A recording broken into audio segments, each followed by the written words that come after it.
Statistical Service (GSS) has stated that the GDP of the nation grew by an estimated 4.7% during the first quarter of 2024, which runs from January to March. In contrast, the GDP expanded by 1.2% during the previous year's fourth quarter, which is October to December 2023. Professor Patrick Assuming, economist, University of Ghana Business School, joins me for more on this.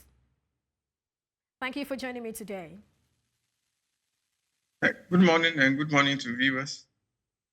Right, good to have you. Ghana's GDP is estimated to have grown from 1.2% Q4 2023 to 4.7% in Q1 2024. How impressed are you? Well, I think on the surface, the headline number looks quite impressive, given the difficulties that the economy has been going through. I think to move from 1.2 to 4.7 seems impressive. But if you begin to look at the disaggregation in terms of the various sectors, you begin to see that in spite of the quite impressive overall number, there are some difficulties in the number that was released. I think if you disaggregate the subsectors, the Ghanaian economy has 20 subsectors, and about 6 of the 20 subsectors saw a contraction. So they saw negative growth. And you also begin to see the sector that saw the highest growth is ICT, which is great. The other sectors like mining and quarrying, where Ghana's oil output is counted. But electricity, for instance, saw a negative 7.5 contraction, which is quite problematic because we need electricity to power our production and industrial base. Then the other thing that Ghanaians will be concerned about is that the sectors that are growing, in particular mining and quarrying, those are sectors that has very limited Ghanaian participation. So that sector is mostly controlled by foreign multinationals, and their linkage with the rest of the Ghanaian economy is relatively limited. So even though that sector is really pushing the growth and is leading the way by way of the growth, it's unlikely to reflect in Ghanaians' living conditions because they have relatively little participation in those sectors. Now, from what you said, it sort of lends credence to that saying that we don't eat GDP. I mean, that's not what the people eat. We want to see people get better and all of that. So what are your recommendations for translating, these numbers into actual improvement in the standards of living and employment, basically, of Ghanaians? I think, so we know which sectors employ the most Ghanaians. It's mostly agriculture and the services. So in the services sector, this time saw the lowest growth, and which is a lot of concern. I think there are a lot of challenges, especially with agri production. You may have heard that food inflation in Ghana has been rising. So I think it's important for government to make more investment in agri production, and the agri sector, the rural sector, and overall cost of living. You know that Ghana is in an IMF program that has seen significant increases in cost of utilities. So I think those are important things that the government has to address and not just get too fixated on the fact that the growth rate number is very impressive.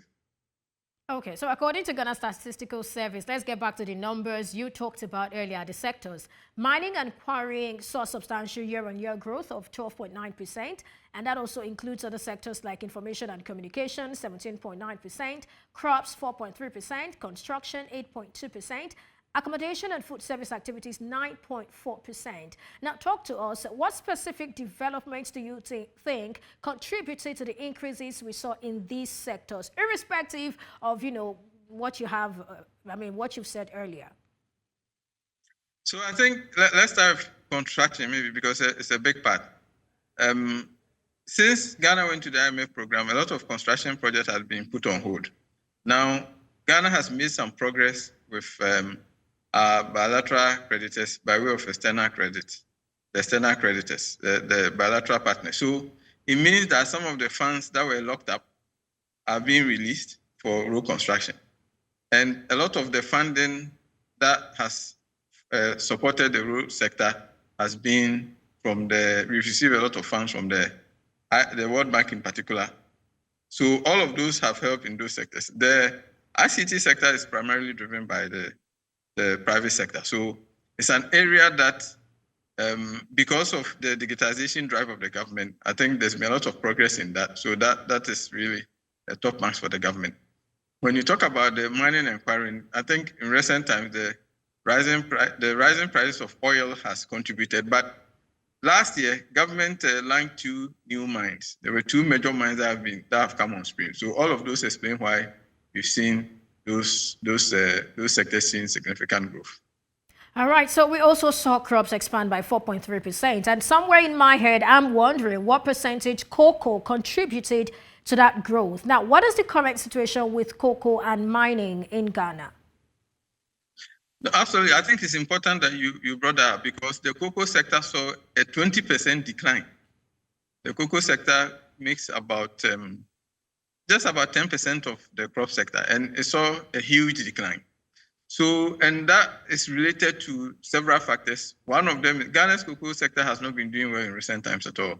Part of that is illegal mining. So there's been many stories of illegal mining concession holders taking over people's cocoa farms, sometimes forcibly.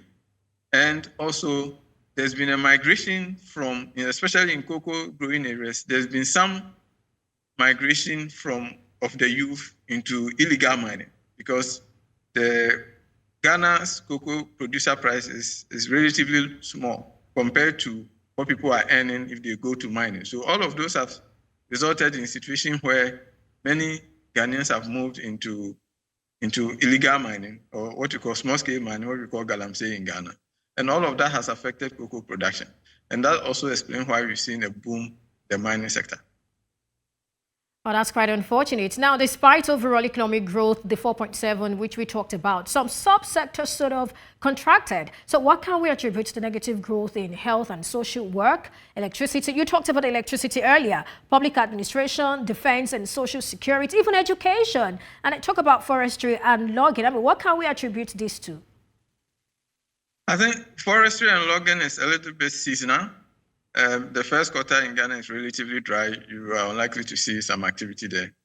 The education and the health and public services are mostly driven by government employment. And because we are in the election year, I think, and we are in an IMF program, it appears that the government has put a bit of a brakes on expanding those sectors. So I think that's why we've seen those sectors in particular contracting.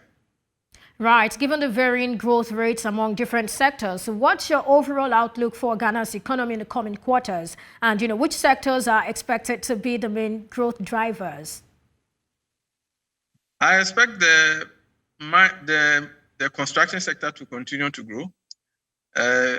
This is an election year, and usually the government tends to pump a lot of funding into road construction. And bear in mind that the main impediment to the growth of the construction sector, which is a lot of construction projects being put on hold because of funding issues, with those appearing to be out of the way, you expect the government to spend a lot. So we expect to see more growth in the construction sector. I think as long as the price of oil remains high, we will see continual expansion in the mining and quarrying. And like I said, there are new mines that are coming on stream. New mines that are coming on stream, and they are supposed to ramp up their production. So over the course of the year, we expect that the construction and mining and quarrying will continue to see significant growth. All right, Professor Patrick Assuming, economist, University of Ghana Business School. Thank you for your time on the show today. You're welcome. Have a great day.